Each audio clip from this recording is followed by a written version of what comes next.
സൈഡിലും സൈഡ് ഇവിടെ സ്കാറ്റിംഗ് ഉണ്ട്. ഒരു പലയിടത്ത്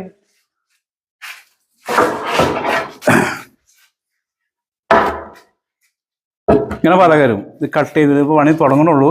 ഇങ്ങനെ ഫുൾ കട്ട് ചെയ്തിട്ട് വരും ഫുള്ളായിട്ട്. അപ്പൊ ഇത് ചെയ്യുന്നത് ഇവിടെയുള്ള ആശാരിമാരല്ല, ഞങ്ങള് നിലമ്പൂരാണ്. നിലമ്പൂരാണ് കേട്ടോ. ഇതിപ്പോ നമ്മള് എന്താ വെച്ച് കഴിഞ്ഞാൽ ഇപ്പൊ തൃശ്ശൂരാണ് വർക്ക് ചെയ്യുന്ന വെച്ചാലും നിലമ്പൂരിൽ നിന്നാണ് വരുത്തി ചെയ്യുന്നത്. ഇവിടെ തന്നെ താമസം സൗകര്യം കൊടുത്ത് സൈറ്റിൽ ചെയ്യാണ്. അപ്പൊ നിലമ്പൂരത്തെ ഫുൾ അത് നിലമ്പൂർ പണിക്കാര് നിലമ്പൂര്, തേക്ക് നിലമ്പൂര്, നമ്മുടെ ഷോപ്പ് മാത്രം ഷൊർണൂര്, പക്ഷെ ഐറ്റംസ് എല്ലാം നിലമ്പൂരാണ്. നിലമ്പൂരിൽ നിന്നാണ് നിലമ്പൂർ തേക്ക്. അപ്പൊ ഒക്കെ ആശാരിമാരാണ് ചെയ്യുന്നത്. യു പിക്കാര് അങ്ങനെയൊക്കെ വെച്ചിട്ടല്ല ചെയ്യുന്നത്. ഒക്കെ ആശാരിമാര് കറക്റ്റ് ആയിട്ട് ആശാരിമാരന്നെ 916. അതാണ് നമ്മുടെ നിലമ്പൂർ ഫർണിച്ചർമാരിന്റെ ഗ്യാരണ്ടി. കണ്ട അത്രയും ഫിനിഷ്. അതാണ് അതിന്റെ